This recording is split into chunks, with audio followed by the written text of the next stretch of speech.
Très chers amis, très chers internautes, vous qui nous suivez à partir de ma chaîne, je vous suis infiniment reconnaissant encore une fois pour ce moment que vous disposez pour me suivre en ce jour. Toujours concernant l'actualité de l'heure,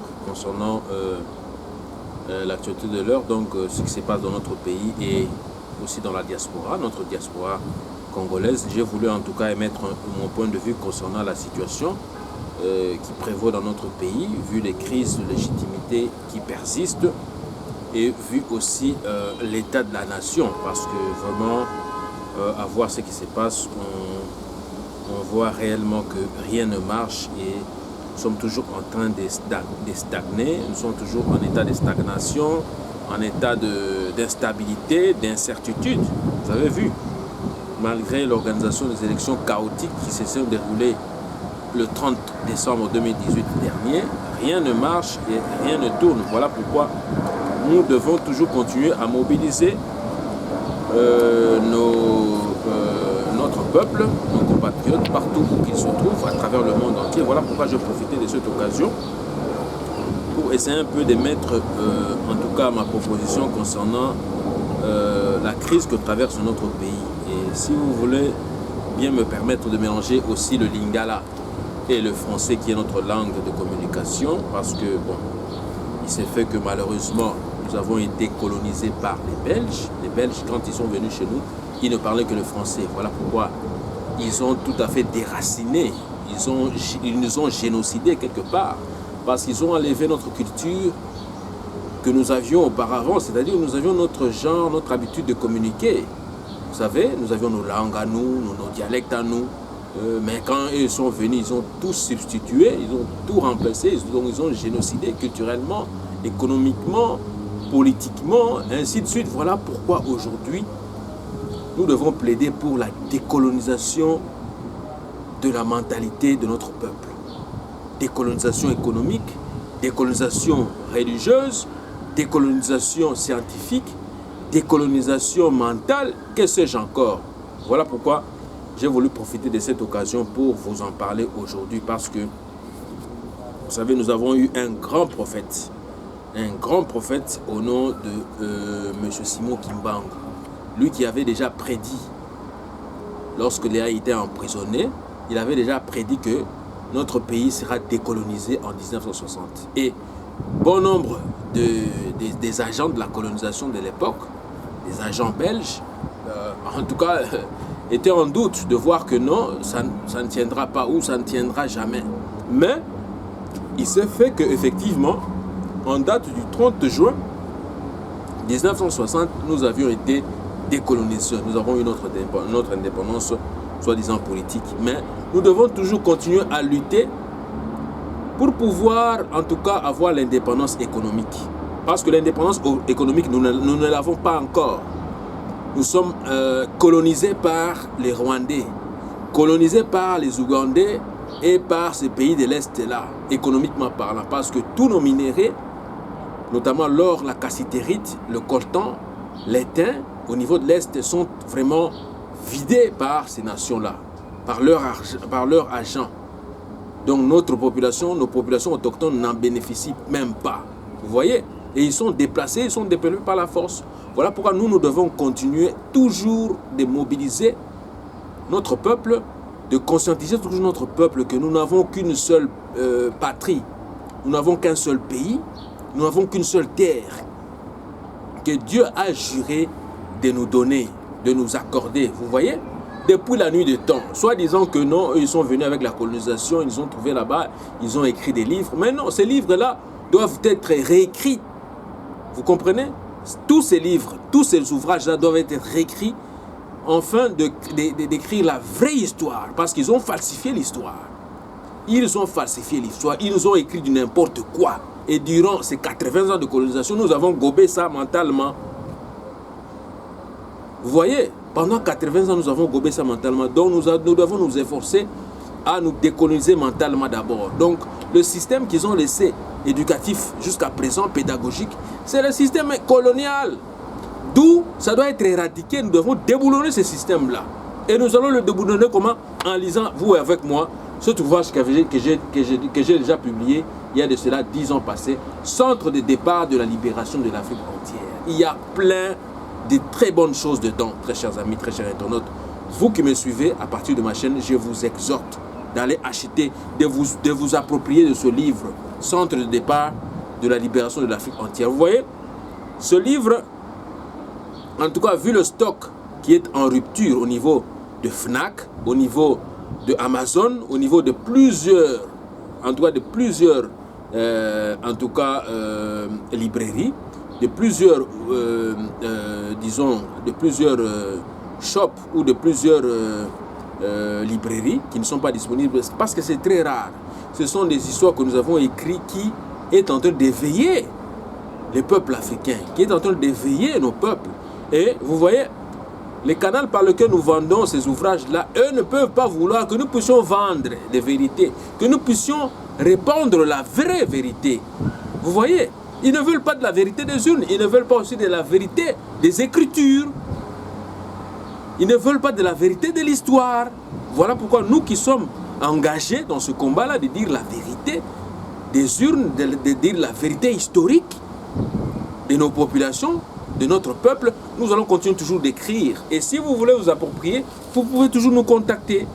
Contactez-nous à travers notre email adresse qui est massdouglas2001@yahoo.fr. Je le répète, massdouglas2001@yahoo.fr. Et vous pouvez aussi contacter le Facebook de Mass Douglas.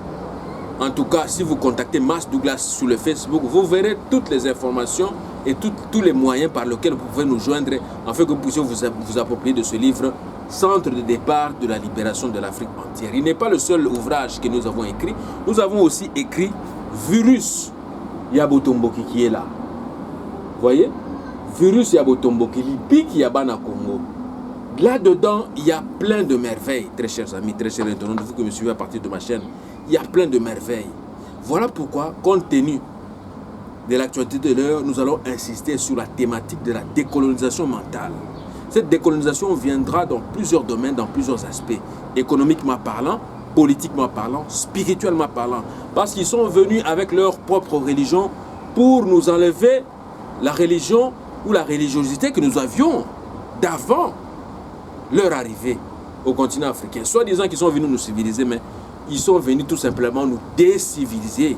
Ils sont venus tout simplement nous génocider. Et ils continuent à le faire, ils continuent à les pérenniser. Parce que c'est leurs enfants, les enfants de leurs enfants qui continuent à pérenniser cette culture-là. Des colonisations. Voilà pourquoi nous devons nous mettre debout et dire que ça en est fini avec ces politiques-là. Ça en est fini avec cette politique de domination. On ne nous laissera plus dominer, on ne nous laissera plus faire.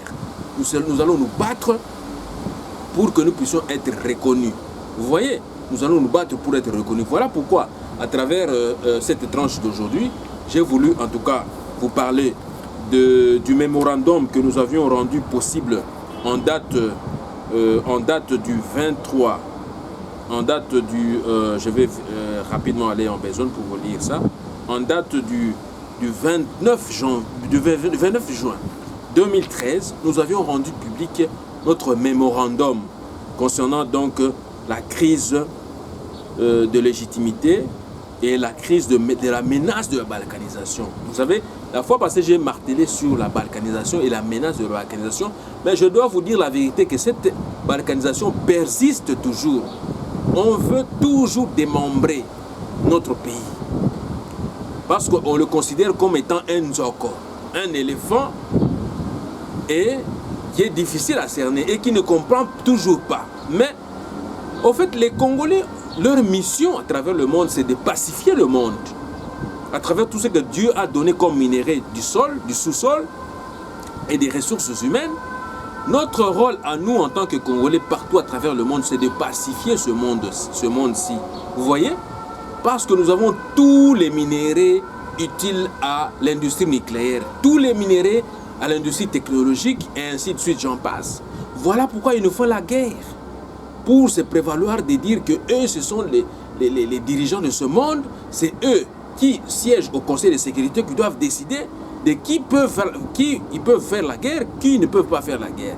qui peuvent pacifier, qui ne peuvent pas pacifier. Alors que nous, notre rôle, c'était celui-là, de jouer un rôle prépondérant à travers le monde, de pacifier ce monde, parce que nous détenons, en tout cas, les minéraux qu'on achète avec ou qu'on façonne avec les armes nucléaires, les bombes atomiques, ainsi de suite. Voilà pourquoi les Congolais ne les prenaient pas à la légère. Si vous voulez les prendre à la légère, c'est votre affaire. Mais ne les prenez pas à la légère parce qu'ils sont garnis au sein d'eux partout à travers le monde où qu'ils soient. Ils sont garnis avec cette puissance-là, atomique-là. Essayez de les attaquer, ils vont s'éclater. Et le jour qu'ils vont s'éclater, le monde entier saura que non, ces gens ici, ce ne sont pas des gens à blaguer avec. Voilà pourquoi, à travers cette tranche d'aujourd'hui, nous allons rapidement passer en besogne concernant la crise multiforme qui traverse notre pays.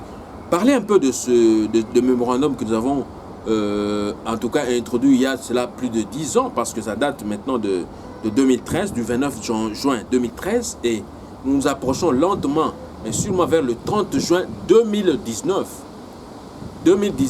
30 juin 2019 et 30 juin 1960. Combien d'années se sont écoulées pour que nous puissions nous prévaloir que nous avions eu l'indépendance politique? Dites-moi un peu. Combien d'années se sont écoulées? Dites-moi, faites les calculs. 2019, mais 1960. Ça va faire combien d'années? Ça va faire exactement 59 ans ou 60 ans maintenant. Nous nous approchons de la soixantaine. Nous nous approchons de la soixantaine. Vous voyez, nous nous approchons de la soixantaine, 60 ans d'indépendance, mais nous continuons toujours de croupir de faim, de croupir de misère.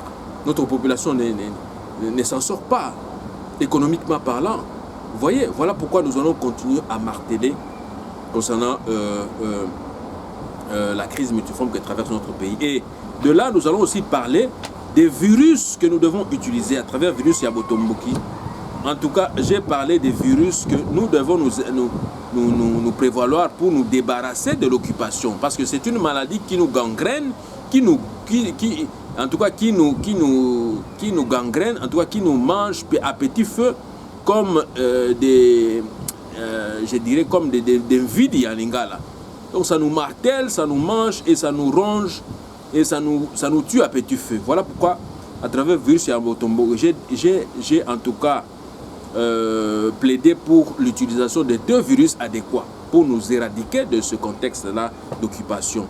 Et il y a 2 virus pour se débarrasser de l'occupation étrangère, donc l'occupation à Bapaya, à savoir le virus de la liberté, l'Ipanda en Lingala, et le virus du soulèvement populaire, donc Yabotomboki, virus Yabotomboki en Lingala.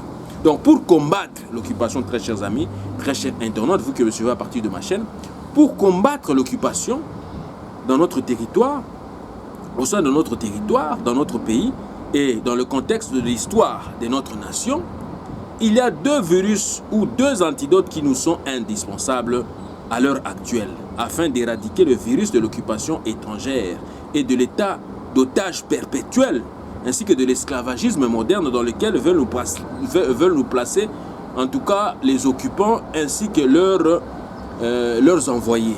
Vous voyez, c'est eux qui envoient ces occupants-là pour pouvoir venir nous occuper de manière perpétuelle. Vous voyez, à savoir, premièrement, le virus de la liberté. Le virus de la liberté qui est en Lingala, l'Ipanda, Topé Kimpwanza en Lingala. Et deuxièmement, c'est le virus du soulèvement populaire. Vous voyez, donc Botombo qui est en Lingala. Car la Bible, dans 1 Pierre 2, versets 9 à 10, nous renseigne ce qui suit. Nous renseigne ce qui suit. Je vais aller vite en besogne pour vous les lire. Ça nous renseigne ceci. Verset 9, ça dit ceci. Vous, au contraire, vous êtes une race élue. Vous êtes une race élue, un sacerdoce royal, une nation sainte, un peuple acquis, afin que vous annonciez les vertus de celui qui vous a appelé des ténèbres à son admirable lumière. Verset 10. Vous qui autrefois n'étiez pas un peuple, et qui maintenant êtes un peuple de Dieu. Vous qui n'avez pas obtenu miséricorde, et qui maintenant avez obtenu miséricorde. Ce verset qui peut être interprété comme suit. Je vais aller vite en besoin pour vous le lire. Vous, au contraire, donc peuple congolais, ex-zaïrois ou zaïroise, devrez savoir que vous êtes une race élue. Une race élue, une race des vainqueurs et non des vaincus. C'est-à-dire un peuple molongi. Un peuple molongi. Tope balongi. Bisika nyonso ebengi bino esengeli bolonga etumba. Na mikakatano manso oyo bozali kokutana nango. Une nation sainte, comme pour dire une nation locomotive. C'est-à-dire, les Congolais se cherchent encore ou se recherchent parce qu'ils ne voient pas encore d'horizon lointain prometteur. Car cela va faire maintenant plus de 20 ans que ça continue de durer. Alors le temps est venu de mettre un terme à tout genre de distraction, de se vantant de moi, je suis du parti de gauche ou de droite, de la majorité ou de l'opposition, de droite comme de gauche, ou que je suis du nord ou du sud, de l'est ou de l'ouest, du centre, du sud-ouest, du sud-nord, ainsi de suite. Mais il faut plutôt venir avec des idées unitaristes, des idées sécuritaires, des idées salvatrices, sanitaires et défenseuses, afin de trouver tous les moyens nécessaires de sauver et protéger notre patrie, qui est la République démocratique du Congo. Nous, dans la diaspora congolaise de partout le monde, est en état d'alerte, devrait être en état d'alerte générale et maximale face aux enjeux de l'heure. Watu wa Oshinda, peuple molongi, Benga, est une nouvelle plateforme qui s'ouvre à tous les Congolais sans exception, toutes tendances confondues, pour une meilleure expression du pouvoir allant de la base jusqu'au sommet. Pour une meilleure expression du pouvoir allant de la base jusqu'au sommet. Pour une meilleure transparence, vigilance, sérénité et travail. Vous savez, nous pouvons tourner la page sombre de violence et de violations de droit international humanitaire en constance dans notre pays. Adhérer massivement, collectivement et individuellement à votre mouvement serait une bonne initiative, très chers amis. Car notre pays est comparable à un city-train en panne. Vous voyez? Un city-train en panne. Et elle peut marcher lentement. Mais quand elle marche bien et rapide avec un commandant de bord ou un pilote ou un chauffeur compétent, elle peut ramasser et avaler tout sur son passage. Alors, faites attention, très chers amis, très chers internautes. La RDC et les Congolais représentent un enjeu planétaire. Nous représentons un enjeu planétaire. Bon matabo kita, tozali plaque tournante ya mokili oyo. Soki bosakana na biso ekoinda. Il ne faut pas gaspiller toutes ces énergies, toutes ces potentialités, ces ressources humaines et minérales en vue de lui redonner sa place au sein des concerts des nations et de ceux qui doivent décider de leur destinée tout seuls sans la moindre ingérence extérieure. Vous êtes donc prédestinés, comme je vous l'ai dit, à occuper en tout et pour tout le territoire de la RDC, comme nous renseigne 1 Pierre 2,9, et qui au fait est bien illustré dans Romains 8, 29, 31, qui nous relate ceci. Nous savons du reste que toute chose concourt au bien de ceux qui aiment Dieu, de ceux qui sont appelés son dessein. Car ceux qu'il a connus d'avance, il les a aussi prédestinés à être semblables à l'image de son Fils, afin que son Fils fût le premier-né entre plusieurs frères. Verset 30, ce qu'il a prédestinés, il les a aussi appelés. Et ceux qui les a appelés, il les a aussi justifiés. Et ceux qu'il a justifiés, il les a aussi glorifiés. Que dirons-nous donc à l'égard de ces choses? Si Dieu est pour nous, qui sera contre nous? Lui qui n'a point épargné son propre Fils, mais qui l'a livré pour nous tous, comment ne nous donnera-t-il pas aussi toutes choses avec lui? Qui accusera les élus de Dieu? C'est Dieu qui justifie. Qui les condamnera? Christ est mort, et bien plus, il est ressuscité. Il est à la droite de Dieu et il intercède pour nous. Qui nous séparera de l'amour de Dieu, de Christ? Sera-ce la tribulation, l'angoisse, la persécution, ou la faim, ou la nudité, motaka, ou le péril, ou l'épée? Selon qu'il est écrit, c'est à cause de toi qu'on nous met à mort tous les jours. Qu'on nous met à mort tous les jours. Qu'on nous regarde comme des brebis destinées à la boucherie. Mais dans toutes ces choses, suivez-moi très bien. Mais dans toutes ces choses, suivez-moi très bien. Mais dans toutes ces choses, ouais, où est-ce que j'en suis? Mais dans toutes ces choses, nous sommes plus que vainqueurs, car par celui qui nous a aimés. Car j'ai l'assurance que ni la mort, ni la vie, ni les anges, ni les dominations, ni les choses présentes, ni les choses à venir, ni les puissances, ni la hauteur, ni la profondeur, ni aucune autre créature ne pourra nous séparer de l'amour de Dieu manifesté en Jésus-Christ notre Seigneur. Dieu n'a pas fait d'erreur, très chers amis. J'aimerais marteler ici. Dieu n'a pas fait d'erreur en vous établissant sur le territoire de la République démocratique du Congo, très cher peuple congolais, où que vous soyez. Dieu n'a pas fait d'erreur. Ne dites pas que Dieu a fait d'erreur en vous établissant là-bas. Non, c'était avec raison. Donc Dieu n'a pas fait d'erreur en vous établissant sur le territoire de la République démocratique du Congo, car il le savait déjà, dès avant la fondation du monde, que les Congolais zaïrois devraient occuper cette partie du monde, vous savez, sans le moindre doute, comme il avait juré dans la Bible, que je vous en donnerai la possession. C'est un pays où coule le lait et le miel. Je suis l'Éternel, votre Dieu, qui vous a séparés des peuples. Dieu nous a séparés des peuples en nous créant comme si nous avions une autre mission. Nous n'avons pas les mêmes missions, très chers amis. En tant que peuple, nous n'avons pas les mêmes missions que les autres peuples. Mais Dieu nous a placés sur ce territoire-là, c'est pour une mission. Cette mission-là, comme je vous l'ai dit, c'est de pacifier le monde. Qu'on ne vous montre pas. Qu'on ne vous gobe pas votre rôle à travers le monde entier. Et le rôle que vous devez jouer à travers le monde entier, c'est de pacifier le monde. Et vous devez jouer de votre... Vous devez jouer de votre influence pour pacifier ce monde. Vous voyez?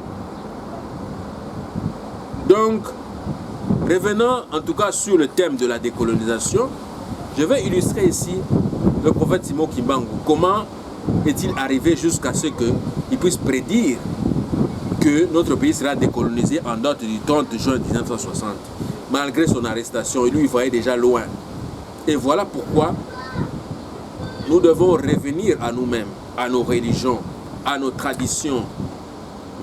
La colonisation est venue tout éradiquer, est venue tout génocider. Voilà pourquoi nous devons revenir à la démocratie d'antan, à l'organisation d'antan. Nous avons tous ces problèmes, tous ces fléaux que nous avons, l'instabilité, la vérité des urnes, tout ça. Pourquoi? Parce que nous ne voulons pas revenir à nous-mêmes. Si nous revenons à nous-mêmes, à la gouvernance d'antan, en tout cas, nous n'aurons pas de problème. Notre pays va marcher et va jouer le rôle prépondérant comme celui que je viens de vous décrire tout à l'heure, que le rôle des Congolais, c'est de pacifier le monde.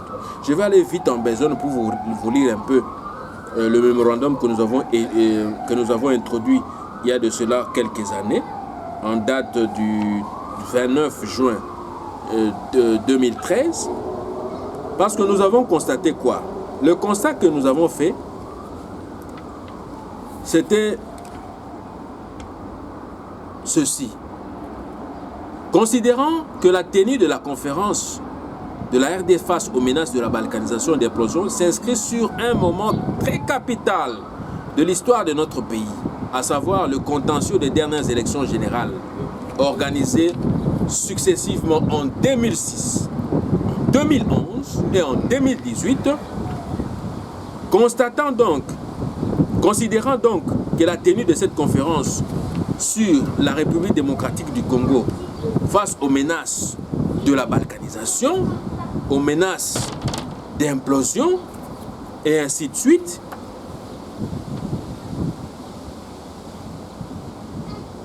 à savoir le contentieux des dernières élections générales organisées successivement en 2006, 2011 et 18, qui jusqu'au jour d'aujourd'hui pose des problèmes de légitimité du pouvoir, et ce, dans un contexte de conflit en cours dans la partie est du pays. Comme vous le savez, il y a des massacres qui sont passés à Djungu, ainsi de suite. Ça continue de se perpétrer au niveau de l'Ituri, au niveau de Beni, et j'en passe. Il vous revient en mémoire que ces élections, dont les élections successives qui se sont passées là, étaient censées mettre en place des institutions publiques de la 4e République parce qu'ayant suscité énormément d'espoir dans tous les Congolais qui aspiraient vivre dans un pays avec une culture réellement démocratique, où le pouvoir et l'opposition jouent sans problème et en toute sérénité leur rôle de bonne gouvernance. Ici, les critiques constructives ainsi que la vigilance du peuple relèvent sa plus grande importance et les droits du citoyen sont respectés selon le principe d'un état de droit. Ainsi, la sécurité tant physique et juridique des citoyens est garantie par l'autorité publique. En effet, l'histoire de ce qui se passe dans le Kivu n'a cessé d'alimenter des querelles et des affrontements depuis l'indépendance jusqu'à ce jour. La politique de divisionnisme se doit d'être à jamais bannie dans notre pays. L'armement d'une fraction de la population manipulée conduit irréversiblement à des conflits interethniques inutiles et meurtriers. Vous remarquerez que depuis 1960 jusqu'à nos jours, cette province du Kivu n'a cessé d'être la cible des politiciens et des étrangers. Il est temps de mettre fin à jamais à la violence dans cette partie du pays qu'est le Kivu. Vous savez, qu'est l'Ituri, le Kivu, tous ces contrées-là. Tous ces contrées-là. Donc nous devons faire un effort pour en tout cas pacifier ces coins-là. Voilà pourquoi je me dis, pour moi, en tout cas, le défi majeur auquel il nous faut faire face à la crise des légitimités et la crise de gouvernance d'abord. Nous devons arriver à bien gouverner notre pays. Vous voyez, il faut pour un Congo fort une bonne et meilleure gouvernance. Tenant compte des enjeux de l'heure, nous avons jugé bon et utile d'élaborer le présent mémorandum afin de l'adresser à notre cher peuple congolais ainsi qu'à tous ceux qui s'intéressent aux problèmes de la RDC. En élaborant ce travail, notre souci fondamental est d'éveiller la conscience de tout Congolais afin d'éviter de retomber toujours dans les erreurs du passé pour créer une nation forte. Une nation forte, vous voyez, une nation forte, libre et prospère où tout le Congolais serait traité à sa juste valeur dans le respect strict des droits de l'homme et de la démocratie. C'est dans ce cadre que nous avons jugé bon saisir cette occasion pour proposer nos analyses, nos recommandations et critiques concernant la situation actuelle de notre pays. Vous voyez? Point de besoin de vous étaler, en tout cas la naissance de notre pays qui est né d'une manière vraiment que vous connaissez, une naissance, je dirais, douloureuse, hein, à travers la colonisation sanguinaire que nous avons connue par les Belges, et ainsi de suite. Vous voyez? Donc c'est pour cela que je vous dis que point n'est besoin de vous rappeler le cheminement de notre nation, en commençant par la création de ce territoire baptisé État indépendant du Congo, d'août 1885 à 1908, lequel changea d'appellation pour devenir le Congo belge de 1908 à 1960, période pendant laquelle le roi Léopold II céda le Congo à la Belgique. Vous voyez, cette dernière en fera sa colonie en vue de pérenniser son exploitation pendant plusieurs années jusqu'au 30 juin 1960, jour de l'indépendance camouflée par la Belgique. Vous voyez, une période d'incertitude va s'instaurer encore en date du 24 novembre 1965, où le général Joseph Désiré Mobutu réalisera son coup d'État en écartant du pouvoir le premier président congolais à l'époque, M. Joseph Kasavubu.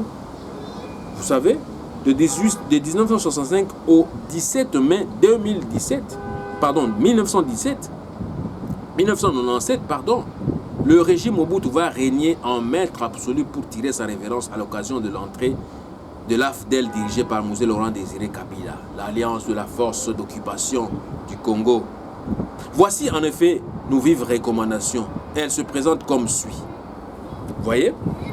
Nous plaidons et nous continuons à plaider pour la publication des enquêtes sur les massacres et assassinats de Minova, des membres de secte Bouloudia Congo, en tout cas des meurtres qui se sont opérés en date du 19, 20, 21 janvier 2015, des massacres qui se sont perpétrés encore une fois dans le Kasaï, affaire Kamuna Safou, des tueries post-électoraux, pré-électoraux qui se sont déroulés dans le Kasaï.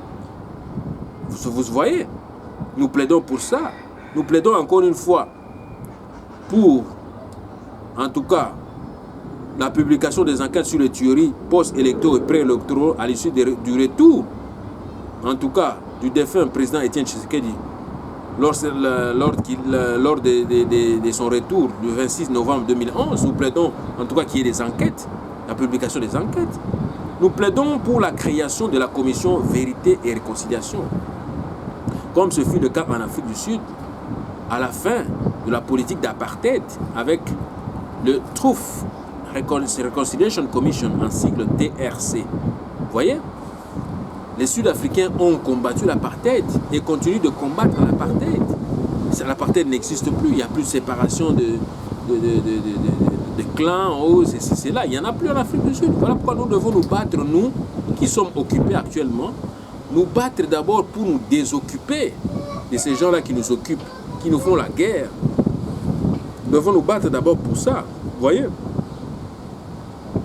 Nous devons en tout cas, nous plaidons pour voter une loi sur la réforme de l'armée, la police, l'administration et la justice. Parce que vous savez, la MONUSCO nous a promis qu'elle va nous aider pour former nos militaires, nos policiers et ainsi de suite. Mais j'ai remarqué que depuis 20 ans qu'ils occupent ou qu'ils sont là pour soi-disant pacifier notre pays, mais leur présence est justifiée par l'extraction massive et désordonnée, précipitée de nos minéraux. Ils sont là seulement pour extraire nos minéraux. Ils ne sont pas là pour pacifier notre pays. Ils sont là pour extraire nos minéraux et pour violer aussi nos dames là-bas. Parce que les rapports, Mamping en disent long. Les rapports, plusieurs rapports des organisations comme Amnesty International, comme Human Rights Watch en disent long. En disent long. Vous voyez? Donc, ils doivent nous dire la vérité. Quel est leur rôle là-bas? Quels sont leurs rôles là-bas au Congo? Ils sont venus pour pérenniser l'occupation eux aussi, nous occuper pendant 20 ans, ou ils sont venus pour nous aider à former nos militaires, ainsi de suite. Nous plaidons encore une fois pourquoi? Nous plaidons pour la lutte contre l'impunité. Nous plaidons pour la lutte contre l'impunité. Nous plaidons pour la lutte contre la corruption, le détournement de fonds publics et la fraude douanière afin d'améliorer les recettes du trésor public. Nous luttons contre la fraude électorale. La fraude électorale. Nous disions encore quoi, très chers amis? Nous disions que nous plaidons encore une fois pour la lutte contre l'impunité, contre la corruption et le détournement de fonds publics et de la fraude douanière afin d'améliorer les recettes du trésor public. Nous plaidons encore une fois pour mettre en place une structure véritable Cour de compte afin de mieux favoriser l'audit des entreprises publiques et ceci à tous les niveaux, local, provincial, national, etc., etc. Nous plaidons encore une fois de plus, très chers amis, très chers internautes, vous qui me suivez, nous plaidons encore une fois de plus, pour la réorganisation, vous voyez, et la relance dans le respect de la charte de l'Union africaine et de la charte de l'ONU du CPGL afin de rendre efficace la région des Grands Lacs. Parce que la région des Grands Lacs, quelque part, à travers tout ce qui sort comme minerai et tout ce qu'il y a comme richesse dans cette partie-là, la région des Grands Lacs doit être le miroir, je dirais, de l'Afrique de l'Est. Vous voyez, doit être le miroir de l'Afrique de l'Est, de tous les pays qui regroupent les parties disons l'Afrique de l'Est là. Donc ça doit être quand même le reflet d'une partie qui est garnie des richesses, et ces richesses doivent être réparties à travers la construction des hôpitaux, la construction des écoles, des routes, des autoroutes, des communications, ainsi de suite. Et ça doit refléter réellement que nous avons ces pays-là qui doivent jouer leur rôle, notamment nous qui devons jouer un rôle de pacificateur, un rôle de contrôleur, afin qu'il y ait la paix, la stabilité dans ces pays-là. Dans ces pays-là, j'ai cité la RDC, notre pays, le Rwanda, l'Ouganda, le Burundi, la Tanzanie, ainsi de suite. Vous voyez, le Kenya, j'en passe. Nous plaidons encore une fois de plus pour la décentralisation du pouvoir à la manière des États fédéraux et entités fédérées qui aidera à rendre les provinces autonomes. Vous voyez, les provinces doivent être autonomes parce que beaucoup de provinces n'ont pas les mêmes revenus ou n'ont pas les mêmes niveaux de revenus, parce qu'il y a d'autres provinces qui produisent beaucoup de minerais et qui vendent beaucoup. Et vu les richesses, vu le retombé de ces richesses-là, ces provinces ne bénéficient de rien pour développer leur politique d'urbanisme, d'habitat, ainsi de suite. Vous voyez, on dit que rétrocession, mais vous prenez par exemple à 100%, vous prenez 60%, vous laissez 40% pour les provinces. Comment les provinces vont se développer? Voilà pourquoi nous plaidons pour 80% des recettes qui doivent rester dans les provinces là, pour développer en tout cas les provinces. Vous voyez, nous plaidons encore une fois pour nous plaidons pour encore une fois le départ de la MONUSCO, parce que nous jugeons bon que cette mission est inutile. Elle est établie dans notre pays depuis maintenant plus de 20 ans, et nous constatons par ailleurs que la MONUSCO, au lieu de faire le travail de protection de populations civiles, malheureusement elle s'avertue à commettre d'innombrables actes odieux au vu et au su de tout le monde. Vous voyez, comme l'a violé nos dames aussi, extraire nos minéraux. Ce n'est pas votre rôle au Congo. Votre rôle est de pacifier notre pays, de nous aider à former nos militaires, de nous aider à former en tout cas nos policiers, ainsi de suite. Mais vous êtes là, vous commencez maintenant à entrer dans la danse d'extraire nos minéraux. Ce n'est pas normal, nous ne pouvons pas accepter de telles histoires. Vous voyez, nous plaidons encore une fois pour la création d'un tribunal pénal international pour le Congo, introduit uniquement pour juger et poursuivre les commanditaires des crimes contre l'humanité, des crimes de génocide et des crimes contre l'humanité et des crimes commis en RDC. Vous voyez, parce que jusque-là, ces gens sont impunis. Ils sont là dans l'administration, ils sont dans l'armée, ils sont dans la police. Voilà pourquoi nous devons les poursuivre. Ils doivent répondre de leurs actes. Nous plaidons encore une fois pour la réforme de l'administration publique en mettant en place des outils de la dernière technologie, vous voyez, tels que les ordinateurs au niveau de chaque commune et au niveau des chefs de province, afin de contrôler le taux de natalité, de mortalité de la population, afin d'éviter les erreurs du passé, vous voyez. Donc tout sera centralisé, tout sera désormais centralisé, c'est-à-dire qu'un enfant né, il est déjà centralisé, il est déjà chronométré dans le système, que nous aurons un nouveau système de contrôle, de repérage de notre population, pour qu'il ne puisse pas avoir d'infiltrés, que nous ne puissions pas avoir de problème de double nationalité, de nationalité. Non, l'enfant né au Congo, directement il a sa nationalité, il n'y a pas de discussion, comme aux États-Unis. Vous voyez, c'est ce que nous allons nous efforcer à mettre en place. Encore une fois, nous plaidons pour, comme je vous le dis, concernant la nationalité concernant le problème ou la problématique à la nationalité congolaise et de la citoyenneté congolaise, nous proposons à la vraie Assemblée nationale, Parlement central congolais, de mettre en place des moyens de vulgariser nos langues nationales afin d'exiger aux communes de chaque province de procéder aux traductions des certificats de naissance ou des décès en langue nationale comme en lingala, en swahili, en chiluba et en kikongo, selon les spécificités de chaque province. Vous voyez, ça va nous aider. Ça va nous aider. Vous voyez.